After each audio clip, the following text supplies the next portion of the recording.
Hello बच्चों, मैं रेणु चतुर्वेदी आप सबका बहुत बहुत स्वागत करती हूँ।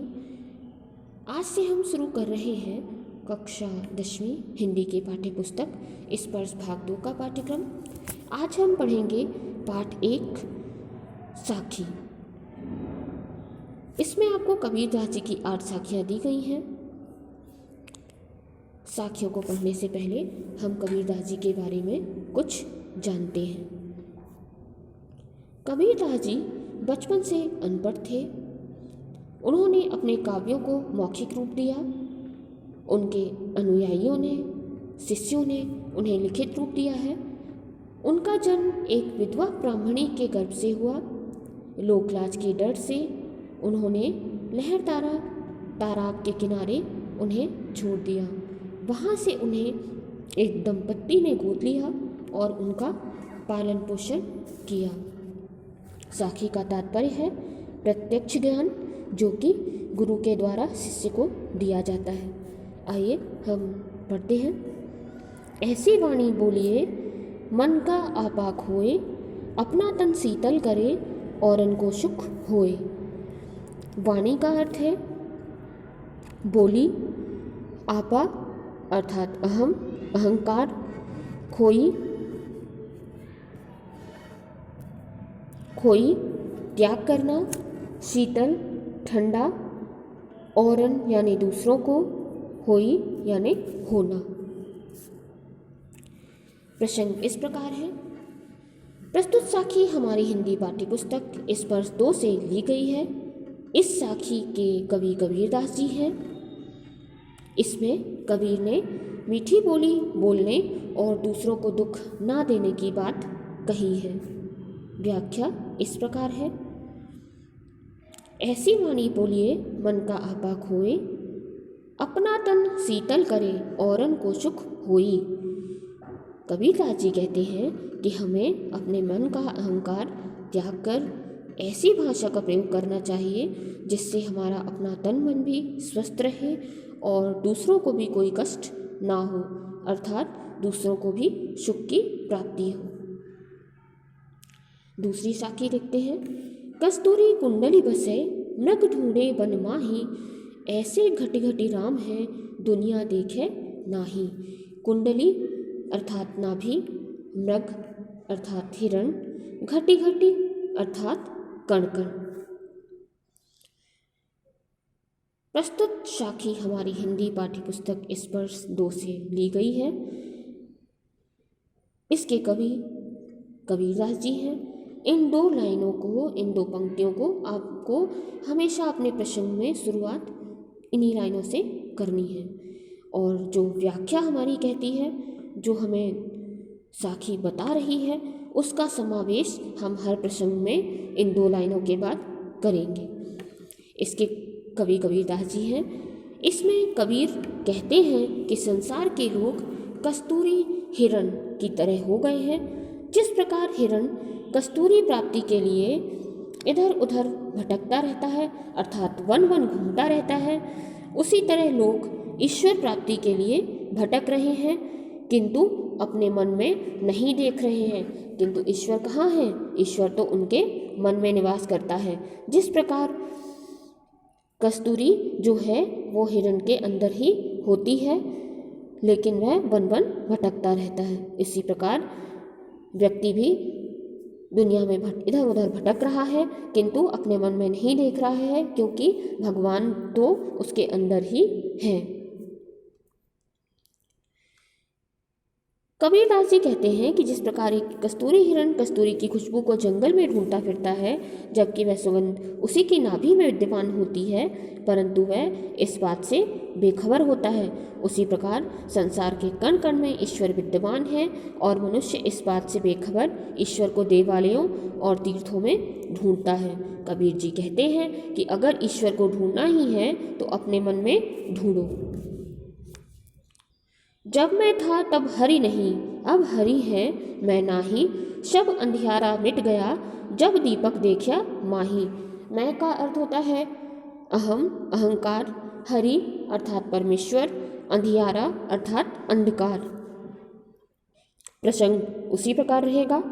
प्रस्तुत साखी हमारी हिंदी पाठ्य पुस्तक स्पर्श भाग 2 से ली गई है। इस साखी के कवि कबीरदास जी हैं। इसमें कबीर जी मन में अहम या अहंकार के मिट जाने के बाद मन में परमेश्वर के वास की बात कहते हैं। व्याख्या इस प्रकार है।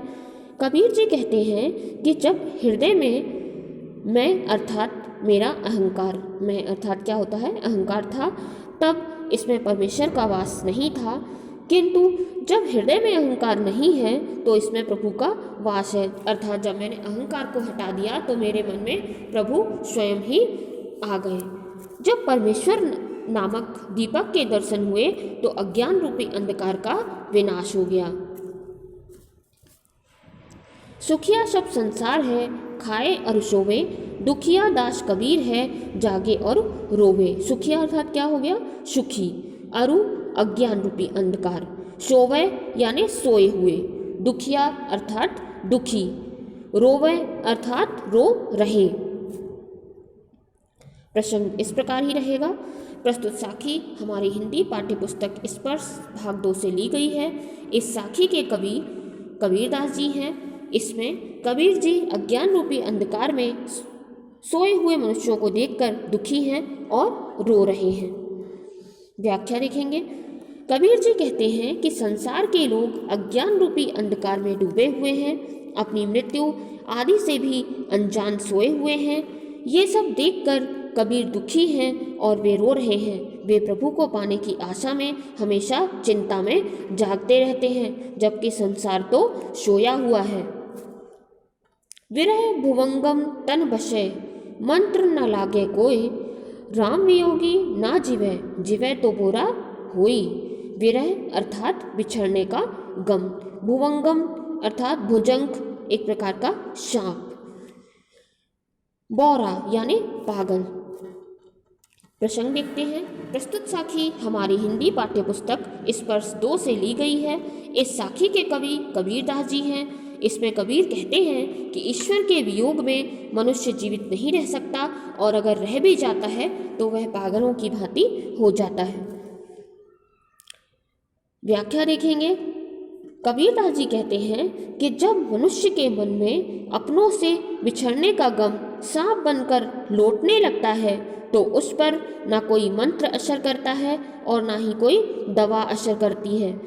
राम वियोगी ना जिवे, जिवे तो बोरा होए। उसी तरह राम अर्थात ईश्वर के वियोग में मनुष्य जीवित नहीं रह सकता और यदि वह जीवित रहता भी है तो उसकी स्थिति पागलों जैसी हो जाती है। निंदक नेड़ा राखिए, आंगन कुटी बंधाए, बिन सावण पानी बिना निर्मल करे स्वभाव। निंदक अर्थात निंदा करने वाला, नेड़ा अर्थात निकट, आगनी अर्थात आंगन, सावण अर्थात साबुन, निर्मल अर्थात साफ, सुभाई यानी स्वभाव। प्रसंग देखते हैं। प्रस्तुत साखी हमारी हिंदी पाठ्य पुस्तक स्पर्श 2 से ली गई है। इस साखी के कवि कबीरदास जी हैं। इसमें कबीरदास जी निंदा करने वाले व्यक्तियों को अपने पास रखने की सलाह देते हैं ताकि आपके स्वभाव में सकारात्मक परिवर्तन आ सके। व्याख्या इस प्रकार है। इसमें कवि कबीरदास जी कहते हैं कि हमें हमेशा निंदा करने वाले व्यक्तियों को अपने निकट रखना चाहिए।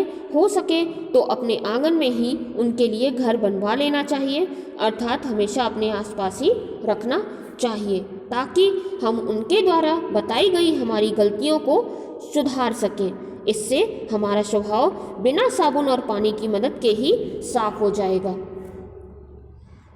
पोथी पढ़ जग मुआ, पंडित भयानकोए, एके आशिर पीप का, पढ़े सो पंडित होए।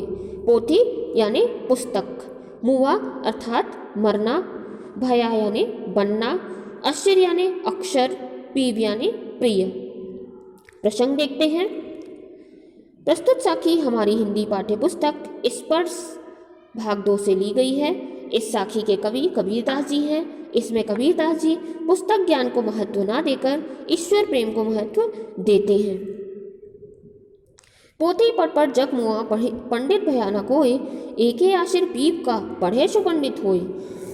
व्याख्या इस प्रकार है। कबीरदास जी कहते हैं कि इस संसार में मोटी मोटी पुस्तकें किताबें पढ़कर कई मनुष्य मर गए, परंतु कोई भी मनुष्य पंडित का तात्पर्य ज्ञानी नहीं बन सका।